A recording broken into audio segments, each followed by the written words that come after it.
Good afternoon. Hello, welcome.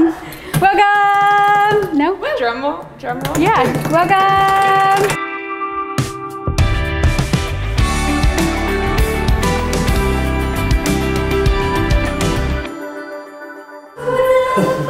Hey guys. All right, go for it. We're in Laguna. Welcome to my salon here in Laguna Beach, California. Today is at the end of a work day, so we are all just kind of going over what we did today. We actually had one of my students / clients who did my shadowing program.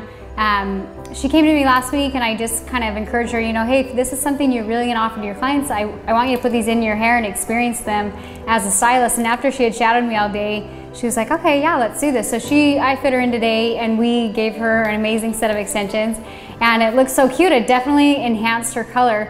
And one of the things I'm gonna talk about specifically in this video is the importance of not only coloring the extensions to blend, but the cut is so key. I feel like with the cut, you definitely can't be hair stingy. You have to put a lot of hair in order to cut away and create your shape. I can't say that enough. You can't just put some hair in, otherwise it looks a little bit like sheet hair, I would say. So that's kind of the concept that we're going to be going over today, is how to apply the cut and make your extensions more livable, more wearable, and look ultimately more natural. So go ahead and join us here today at the salon here in Laguna Beach, California.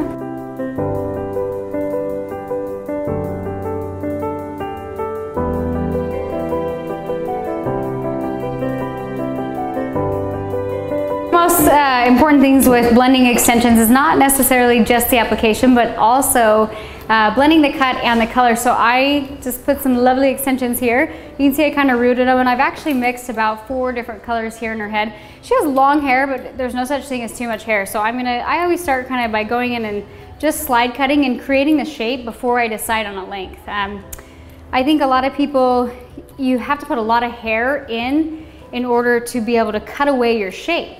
Other types of extensions I've kind of worked with in the past, I feel like you kind of run out of headspace, and when you run out of headspace, you can't attach more on, therefore you have limited flexibility to kind of create your shape, create your movement, create your layer. I just think that people don't emphasize the importance of cutting, just knowing how to do hair. You actually have to be good at cutting and coloring in order to get a really seamless blend. And it's an important key. So I would say don't be hair stingy, cut away your shape first, and remember to color everything. Don't get nervous, you have a bigger audience right now. Should I turn? Do a twirl? Wait. They think you're famous. That's funny, I'm trying not to blush right now. Okay, so that looks good. I just kind of cut into that mini piece. I'm not gonna take too much length off because they're on a celebrity tour. I don't know why I wanted to like moon them for some reason, but I won't. Not on video. That's super inappropriate. Yeah. That's funny. Yeah, see how pretty the colors all like flow? Once you just kind of cut away a little bit. I'm gonna leave it long and we're just gonna curl it and see where this takes us.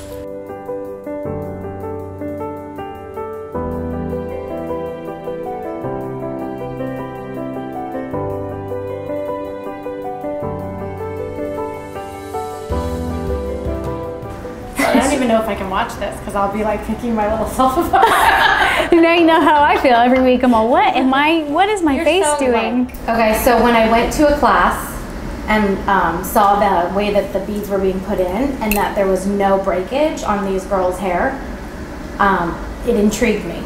So I had to look into it, what it was from. Well, I feel like extensions have such a bad rap. Yes. And that's why a lot of good stylists don't want to offer them, because it seems like too much drama and too much of a headache. Yeah, and I think before I learned this process, I would have said, no, I'm not doing extensions on everyone. Right. Now it's like, you know, there's certain people I'm like, they can handle it. Right. Now I'm like, everyone could handle it.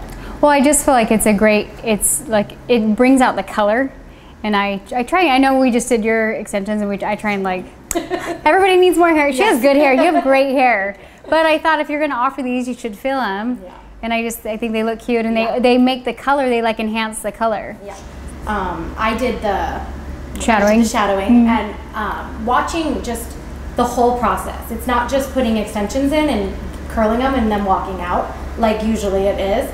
It's actually watching her take them out, cut them, color them, do everything that you need to do, and the such detail that makes them look so natural is huge, and you should come and see it. You can't just create it without knowing how to do that.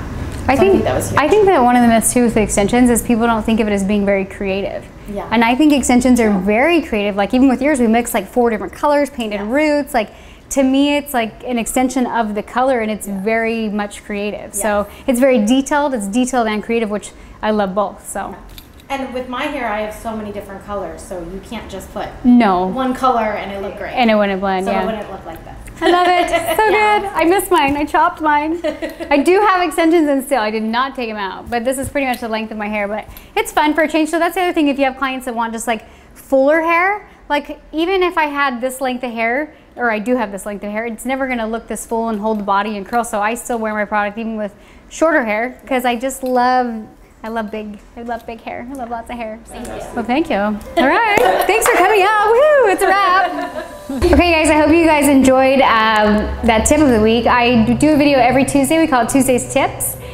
Join my videos every Tuesday. Subscribe to my YouTube channel. If you missed last week, I had a free webinar. So if you're a stylist and you want a little bit of business training and just kind of want to find out more information about me, I'm going to have a link below this video. Go ahead and click on that. That's going to take you to my blog, where you can check out also the webinar from last week and some of our upcoming events and education and things like that. So anyways, don't forget to subscribe, and we will see you guys next Tuesday on our Tuesday Tips of the Week. A lot of other hair events, you pay a lot of money, sit in a room with 100 other people, and you need binoculars to see the educator up front. And by the end, you're like, wait, what? And BMS was something, it was just totally different. It was nothing like I feel I've ever been to before. If you're considering it, I realize it's scary. I realize it's terrifying. It can be a lot of fucking money, and I totally understand that, but you're not going to get a better education. This is all I do now. I don't do men, I don't do kids, I don't just do a haircut anymore. I just do extensions and I do color. And as of the end of July, I have made what I made all of last year. That's insane. In 7 months this year, I made what it took me 12 months, and I mean busting my ass last year to make, and that's insane. I'm 26 years old. I feel like I'm still relatively young, unless you ask some of my younger clients. I'm super old, I guess, but I'll easily make over $100,000 this year. And as a 26-year-old, it's insane.